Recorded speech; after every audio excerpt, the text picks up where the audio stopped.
6% de rendement sur les free cash flow, c'est ce que vous pouvez obtenir aujourd'hui si vous investissez sur Safran. Alors, est-ce que c'est une entreprise intéressante à mettre en portefeuille ou watchlist? On va regarder ça tout de suite. En premier lieu, on va regarder si c'est un business viable. En deuxième lieu, on va aller regarder un petit peu sa valorisation. Et en troisième lieu et à la fin, je vais vous donner mon avis. Donc, Safran, qu'est-ce que c'est? Donc, on est dans la technologie électronique, aérospatiale et défense. Donc, Safran est le troisième acteur aéronautique du monde. Donc, on est sur une action dite en soi de croissance. Si on regarde sa courbe, c'est assez joli à voir. On voit qu'ensuite, en 2021, on avait certaines incertitudes vis-à-vis de l'avion et à partir du Covid.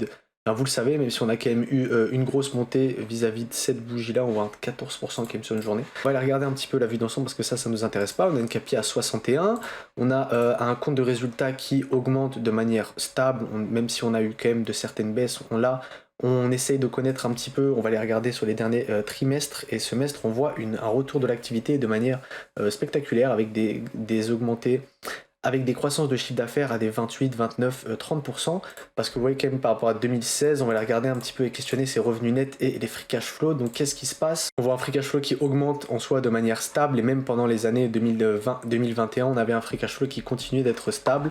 On le voit ici, on a eu un germent, par exemple, on a eu un germent du BFR qui était même positif, à peine négatif sur 2020 et même positif sur 2021. Même si on avait des fonds provenant des opérations assez faibles, en soi, on continue à faire de l'argent étant donné qu'on est sur une entreprise assez diversifiée qui, même si son revenu net peut baisser en 2022, vous le voyez ici, peut-être parce qu'on a eu des acquisitions ou des dépenses d'investissement qui étaient assez importantes. Maintenant, si on regarde ici, on voit voilà, revenu hors exploitation de capital, on a eu moins 5 milliards produits hors exploitation, hors charge d'intérêt. Donc ça, c'est quelque chose qu'on voit pas dans les free cash flow. Alors maintenant, allez questionner ça dans le bilan. Qu'est-ce qui s'est passé en 2022? Combien on a perdu? Est-ce que ça va être assez important ou pas pour l'entreprise? Maintenant, on va aller regarder un petit peu son bilan. On a une capitalisation qui est au-dessus des actifs. On a une dette totale qui est à 6, mais en dette nette, on est à 200 millions. C'est-à-dire que en termes semestriels, bon là, on a peut-être repris un petit peu de dette, mais on voit que le total d'actifs continue à monter. On garde énormément de liquidité. On voit que la liquidité continue à grossir. On a des inventaires et des totales de créances qui grossissent elles aussi. Donc on valorise sur tout ça. On a un total d'avoir qui est seulement à 10 milliards. Ok, donc je peux comprendre pourquoi est-ce qu'elle a un BFR qui a pu être négatif. Vous voyez que là, dernièrement, on a des comptes créanciers qui s'élèvent à 7 milliards. Donc en gros, et après on a des revenus différés. Vous le voyez ici, à 14 milliards. Donc en fait, on est sur une entreprise qui va pas mal vendre sûrement à crédit et qui va faire des dettes à ses créanciers, étant donné qu'elle va mettre peut-être plus de temps pour aller livrer une marchandise. Donc après, il faut aussi se rendre compte que de toute façon, quand ce passif il est là, il est aussi inscrit ici dans les liquidités. Donc de toute façon, en soi, on peut dire que ça s'annule, mais en termes de capitalisation, on est quand même sur à peu près 6 fois le tangible blue. On est à peu près sur 6 ou même 7 fois le tangible book value. Donc est-ce que par rapport à son free cash flow généré, on est quand même sur une CAPI qui est à x20, hein, donc un PER de 20. On va aller regarder un petit peu dans les statistiques. On voit qu'on est à peu près sur... bon, on l'a pas trop, là, on voit qu'en 2021, bon, elle avait fait un bénéfice négatif, je ne sais pourquoi. Sinon, on regarde, voilà, ratio coût-bénéfice, il y a des moments où elle était assez faible. On est passé sur 35, 24, alors pourquoi? On sait qu'ils sont leaders dans le domaine, on sait qu'ils sont troisième dans le domaine, donc c'est pas forcément des leaders, mais on sait qu'il y a des fortes barrières à l'entrée sur ce genre de business, donc on doit avoir des rendements de capitaux propres qui étaient assez importants. Là, on voit qu'ils se sont fait complètement massacrer, donc bon, ceux actuels, parce que là, je vais les mettre un petit peu en semestriel. En semestriel, je crois qu'on est reparti sur un bon taux, mais alors qu'est-ce qui se passe? Est-ce que c'est parce qu'ici, on a fait certains investissements qui ont été favorables, mais étant donné qu'elle a quand même pas mal de business, ça va être assez dur de regarder ce qui va être là-dedans. Donc on va regarder un petit peu là-dedans, on va regarder le rapport intégré, donc chiffre d'affaires en croissance et en 15% en organique par rapport à 2021, donc de toute façon c'était une année qui n'était pas incroyable pour elle. Résultat opérationnel courant qui monte et cash flow qui monte, donc en fait c'est totalement normal. On a des dépenses de R&D, y compris la part financée par les clients, et 500 millions d'investissements corporels. Donc on a à peu près 500 millions de CAPEX sur un cash flow qui a 2,6 millions. Là on est sur un ratio de transformation à 10%, à peu près 15%. Donc en soi c'est bien, un ROE assez sympathique. Et on est à peu près sur un CAPEX qui se retrouve à 15 ou 20%, peut-être 30% maximum par rapport au free cash flow. Mais même pas, hein, par rapport au free cash flow, on est sur du 15%. Donc c'est assez raisonnable. On a seulement 83 000 employés pour faire à peu près du 3 milliards en free cash flow.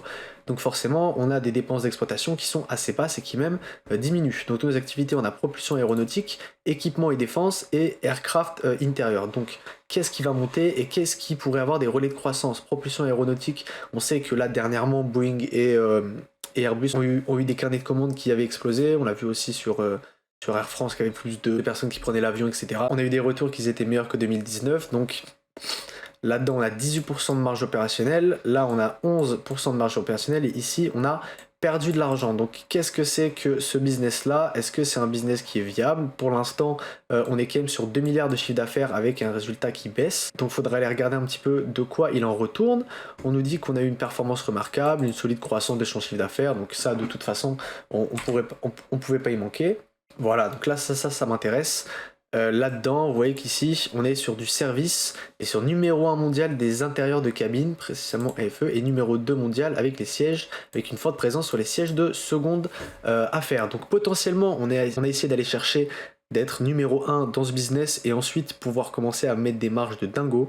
Pour l'instant, ça paraît d'être le cas, mais aujourd'hui, ils sont quand même numéro 1 mondial. Alors, ils sont aussi numéro 1 mondial sur les moteurs d'avions civils court et moyen courrier. Donc là, on va être à peu près, donc les moteurs civils, ça représente quand même assez peu de personnes. On va surtout aller voilà, sur les services. Et sachant qu'on est d'accord, sachant que les services, ça va toujours être là où on va chercher les plus de marge, alors que sur les premières montres, ça va être là où on va chercher le moins de marge possible, étant donné qu'on va devoir acheter un produit physique, le livrer, le stocker dans les entrepôts. Vous savez que c'est quelque chose qui rapporte le moins de marge possible.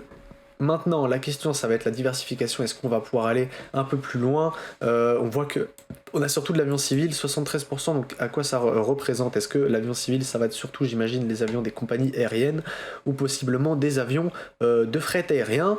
Donc on aura toujours besoin de ça. Si par exemple, est-ce qu'elle va être corrélée à des entreprises comme UPS et comme FedEx? Si eux ont besoin de plus d'avions pour du fret aérien, possiblement ce genre d'entreprises vont croître. Donc là on a tous les gros défis qu'elle a eu. On a l'acquisition des activités de système électrique de Goodrich, intégration de la marque Safran dans la filiale d'Ariane Group avec Airbus, accord avec Safran et Zodiac Aerospace, fusion-absorption de Zodiac Aerospace par Safran, lancement du programme IRS Extension jusqu'en 2050.